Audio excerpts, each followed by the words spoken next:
everyone. Welcome to Stir the Coco, episode 6. And the love we've gotten from you has been amazing. A lot of you have been going on YouTube to see also the video part of this podcast. And if you do stop by on YouTube, give us a subscribe, give us a thumbs up, comment below. We love to hear from you. And I just want to remind you what the mission of Stir the Coco is. It is to keep our brains healthy, have good cognitive well-being, and at the same time, learn Spanish, which is a great language. It has a great culture, and you're also getting some great Coco tips. So it is a great space to be here, and let's get started with today's episode. Now, you probably were going in a panic when you read our episode's title today. It says, "Don't retire your brain." Now, I need to share with you some research that has come out, and we're going to talk about how to deal with this information. So here we go. Early retirement has a significant negative impact on the cognitive ability of people in their early 60s. And researchers have actually highlighted this as having a strong association. So it is a serious situation. So there was a study by Brighamton University in New York, and they started to research, and in the beginning, great things came. They said, oh my gosh, people that retire get better sleep. That's wonderful. Also, a decrease in alcohol consumption and smoking, which is also fantabulous for your body. But then they kept digging. And this research was printed in the Journal of Economic Behavior and Organization. And Dr. Nikolov continued to do some research and found that with retirement, there is a decrease in social engagement. There was also a decrease in volunteering and social interaction. So all of this created cognitive decline. The conclusion? Social engagement and connectedness may be simply the most powerful factors for cognitive performance in old age. Let's take a moment. Yes, social interaction is very important. So when the day you retire and you're like, yay, couch, here I come. No, don't even. Because it is going to create cognitive decline. So the research shows once brain power is no longer put to use for work, it needs to be redirected to other activities to compensate. There's no getting around this. This is very important. But guess what? Stir the Coco is here to save your brain. And today, one of the things that we're going to share to help stop that cognitive decline when you retire is to volunteer. Stay active in your community. And so today we're going to go on a field trip and we're going to have a conversation with Howard he works at a museum, and he's going to share his experience as a volunteer at the museum. And I think this is wonderful to share with you. There are so many opportunities that people can do to volunteer and stay active.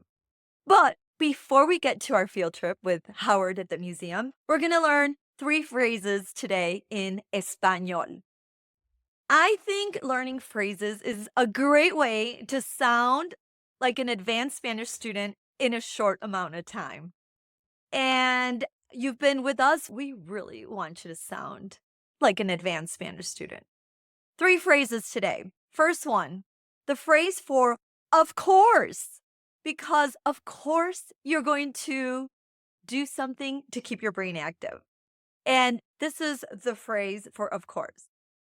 Claro que sí. 3 words. Claro que sí. I'm saying it with emphasis because we're saying it in a very exciting way with exclamation marks. Let me try that again for you. Claro que sí. Here we go again. The phrase for of course. Claro que sí. All right, so you are excited. Claro que sí. The second one that we're going to be doing today is let's go. Now, if you watched Dora the Explorer as a kid, or maybe with your kids or grandkids, you've probably heard the word vamos. That means let's go. This one you can use in any kind of situation, right? You're rounding up everyone in the house and you're like, come on, let's go. Vamos. Try this out today. All right, here we go. The word for let's go. Vamos. Let's do it again. Let's go. Vamos. Now, you can take this word, this verb, vamos, and you can add stuff to it where you're going. So today we're going to the museum, so I thought I'd tack on the word for museum.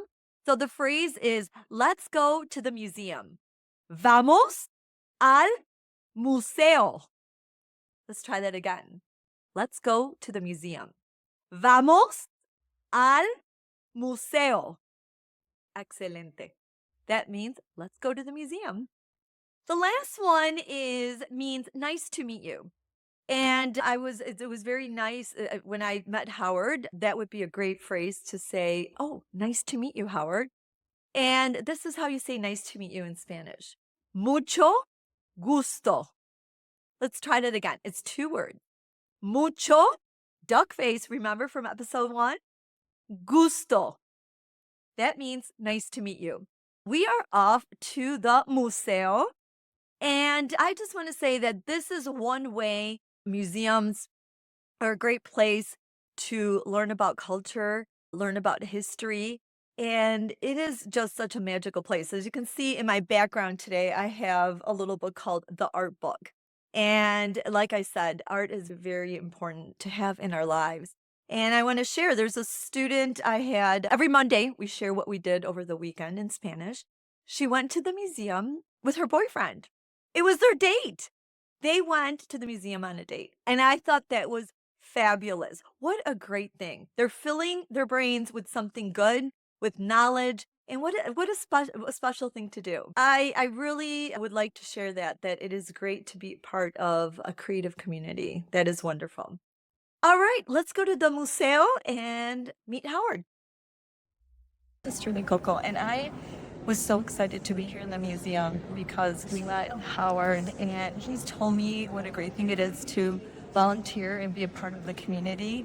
Howard, can you tell us why you initiated to start volunteering here at the DIA? When you get to be my age, you realize it's time to begin giving back. And I really enjoyed being a volunteer here, meeting the different people, interacting with the visitors. That's why I became a docent. It was so much fun interacting with people. And what experiences have you had here that really have made this a special place to come volunteer? But I think going through docent training more than anything else, because you're trained about the different types of art and where they came from. And one of the things I found out is if there was a famous artist, we probably have something by that person somewhere.